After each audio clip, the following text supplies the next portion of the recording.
Qué bien, amigos. Bueno, pues regresamos y parte de la charla que vamos a tener hoy pues es un poquito del rol que tiene el vino en la sociedad en el mundo, en la sociedad, por supuesto, de nuestro país, en México, en los diferentes sectores. Yo te preguntaría, ¿el vino es un placer pecaminoso o un hábito saludable? Eso está fácil, yo creo, para el que le gusta el vino, yo Ajá. creo que es un hábito, Sí. evidentemente sin exceso, ¿no? Cualquier exceso, al final de cuentas, se convierte hasta pecaminoso, ¿no? Sí, Vaya, sí, sí. hasta no tomar nada, absolutamente, puede ser pecaminoso, porque estás perdiendo de grandes experiencias y de grandes pasiones como Sí, es si yo te dijera ¿no? que si tú lees el Evangelio, digo, y por supuesto en el Antiguo Testamento hay muchísimas citas, ¿no?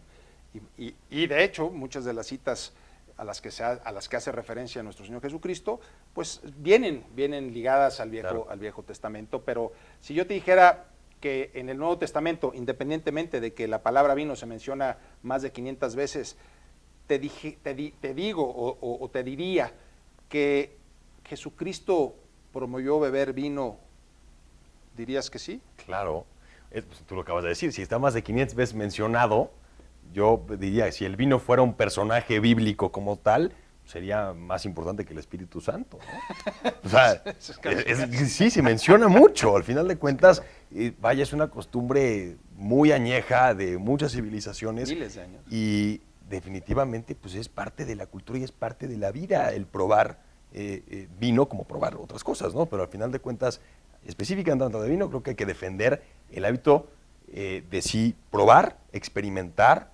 pues ayuda a muchas cosas, ¿no? Socialmente, tú lo dices, en los roles sociales, pues ayuda, ¿no? Ayuda a hacer amistades, a soltar la lengua, ¿no? Sí, sí, a desinhibirte, Por a supuesto. relajar el sistema nervioso central. San Pablo lo decía, ¿no?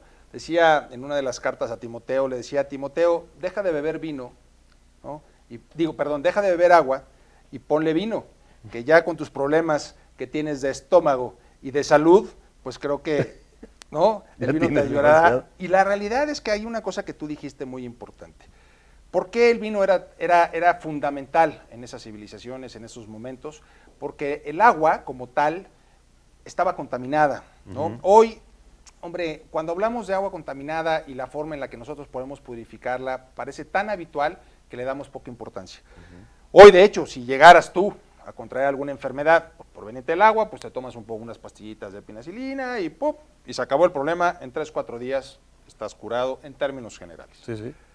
¿Qué pasaba en esa época? Si tú bebías agua contaminada y adquirías una salmonelosis, por ejemplo, pues te ibas a la muerte, ¿no? Porque el porcentaje de gente que moría al no tener antibióticos era muy alto. Entonces, por eso, incluso los ejércitos romanos, las legiones romanas, tenían una cuota de vino, que era de 2 litros, y los centuriones de 4 litros. Diarios. Diarios. ¿Esto por qué? Porque a final de cuentas, y más en esa época, prácticamente el 90% de una copa de vino era agua. Entonces era la forma de hidratarte, independientemente de que también metías vitaminas y minerales. Eso estaba menos concentrado también. La graduación alcohólica era un poquito menor en términos generales. Estoy hablando, podría variar, ¿no? O sea, pero si hoy estamos hablando que los topes son de 15, ¿no? En esa época los vinos estaban sobre 10, 11 grados, por eso te decía prácticamente el 90% es agua. Entonces te hidrataba, pero de una forma saludable. ¿Por qué? Porque el vino no puede contaminarse precisamente porque tiene el alcohol. De hecho, el vino blanco, una de las grandes propiedades que tiene el blanco es precisamente ser un antiséptico, ¿no? Entonces, claro que era importante, claro que no podía dejarse de mencionar el vino, ¿no? En la Biblia, el primer milagro que hace nuestro Señor Jesucristo, que es en las bodas de Caná, lo hace convirtiendo el agua en vino. ¿Por qué? Porque el vino era una parte esencial de la comunidad. Claro. Entonces, claro que el impacto que iba a tener un milagro, ¿no?, que estaba haciendo nuestro Señor Jesucristo al convertir agua en vino, iba a tener pues unos alcances y unas dimensiones, hablando coloquialmente, pues mayores que si fuera de otra índole, ¿no? Entonces, bueno, pues esto es maravilloso. Totalmente. Y te comentaba que bueno, San Pablo también hace una referencia, aparte, acerca de lo que es el exceso, ¿no?, o la embriaguez, ¿no? A los Corintios, en una de las cartas, menciona que ni los ladrones, ni los avaros, ni los borrachos van a alcanzar el reino de Dios. Entonces, claro, tú lo dijiste muy bien, sí es correcto, está súper fácil, ¿no? El beber de una manera moderada, saludable, y los excesos, yo creo que son... Pues es que moderación, vaya, prácticamente cualquier cosa con moderación es positiva, ¿no? Vaya. Bueno, casi. Casi cualquier cosa. Sí. Realmente, hasta una experiencia pequeña de alguna cosa que no deberías de tener como hábito o como vicio, definitivamente es una experiencia. Es una experiencia. No se quiere decir que tengas que probar todo, pues hay cosas que a lo mejor dices, no, pues eso ni siquiera me interesa. Claro. Pero hablando, por ejemplo, de destilados, de vino, claro, creo que vale la pena, porque hay cosas que no conoces y podrían convertirse en una pasión, porque al final de cuentas yo creo que el vino además se traduce en una pasión, el conocer pues, tantas regiones, formas, etcétera, que además unen civilizaciones, ¿no? Mezclan a través de la gastronomía y a través de diferentes uvas, de diferentes territorios, pues todo un tema cultural, ¿no? Yo creo que... Fíjate, hablando de gastronomía, platicamos el otro día, ¿no? Cómo mantener las costumbres autóctonas, ¿no? De la comida de cada región y tal. Y le decían, ¿y qué hacen, por ejemplo, en Italia, ¿no? Todo el mundo conoce la pasta como el elemento italiano central. ¿Y la pasta qué es? La pasta es una combinación asiática con el jitomate. Con mexicano, americano. ¿No? Entonces, bueno, sí, a lo mejor les faltó cuidar, yo no sé. A lo mejor hay otros platillos que en la región sean más importantes que la pasta que conocemos todos. Claro. Pero en México tenemos esa gran virtud que todavía podemos mantener, conservar. Muchos platillos 100% autóctonos con ingredientes que solamente son de aquí. Oye, ¿no? Y además de todo, tú y yo tenemos la fortuna que además de todo estamos en un enclave gastronómico que es Puebla. Digo, yo amo a México, todo México lo amo, y la verdad es que tengo la suerte, ¿no?, de conocerlo, la verdad, todo. Pero sí, hay que ser honestos, Puebla tiene, bueno, pues una calidad gastronómica relevante, eso es una realidad, ¿no? Totalmente. Por muchas cuestiones que vienen desde, bueno, idiosincrásicamente a través de, la verdad es que se dice fácil, pero estamos hablando de miles de años, de culturas de miles de años que fueron, bueno, asentándose en esta parte de lo que es Mesoamérica, ¿no? Que es la parte de esta meseta central, y esto, bueno, pues fue generando que esa mezcla, esa unión y herencias de culturas, bueno, pues fueran haciendo que la gastronomía tuviera un sello muy especial en toda esta parte, ¿no? Somos muy afortunados. La verdad, sí. No nos falta producir vino, eso sí. Bueno, nos falló Puebla. Sí, ¿En Atlisco? Sí, en Atlisco hicimos vino.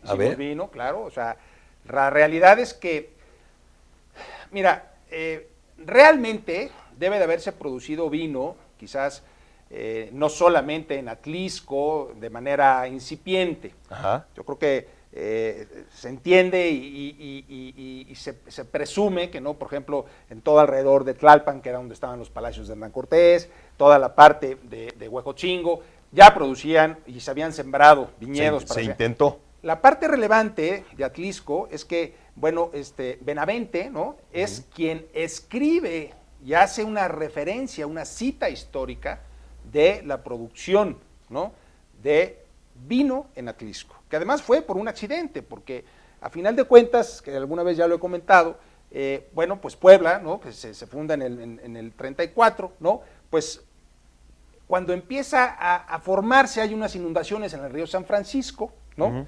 Y ¿qué es lo que sucede? Bueno, pues lo que sucede es que regresan, Puebla había sido una zona, un enclave que habían buscado para los, bueno, pues para los españoles, ¿no? No de alto grado militar ni de alta alcurnia, pero sí que habían estado, bueno, pues que venían con Hernán Cortés, pero que les dieran tierras con una cierta pacificación. Y esta era una zona ritual, donde, bueno, tanto los cholultecas, ¿no?, como los tlaxcaltecas y los náhuatls habían dado como una zona de tregua. Entonces, estas zonas no estaban habitadas, eran unas zonas que tenían, que era, bueno, de alguna manera, una zona no bélica, ¿no? Y por eso se dieron estas tierras. Oye, pues llevan 500 años manteniéndose eso, ¿eh? Así es. Todavía está de alguna manera, ¿no? De alguna manera seguimos en paz. Y a final de cuentas, ¿qué es lo que sucede? Vienen estas inundaciones y, bueno, pues van con el virrey y le dicen, oiga, pues muy agradecidos, pero pues, nos quedamos sin tierras, hubo un desastre. Le dice, no se preocupen, a 20 kilómetros hay un valle que se llama el Valle Valdecristo, que después se convirtió en Atlisco, y les vamos a también ceder tierras ahí para que siembren. Y entonces empezaron a sembrar vino. Y después Tehuacán, la región de Tehuacán, sobre el 1570 más o menos, dije 34, en el año 34 es 1534. 31 Sí, ya la fundación como tal, ¿no? Sí, sí, claro. Y en el 70, Tehuacán, junto con Michoacán, ¿no? Fueron los principales productores de vino. No estamos hablando o cuestionando la calidad de ese vino, pero sí la cantidad. Producción, sí. Y lo que es un hecho también es que, y eso te lo comento porque la verdad es que sí hice estudios sobre ese tema, el cambio climático fue tal que cambió totalmente, bueno, pues tanto las épocas de lluvia como el calor, las horas luz, etcétera, etcétera. Pero vamos a seguir, nos vamos a ir a un corte y seguimos platicando. Sí, está bueno, no me dejes así.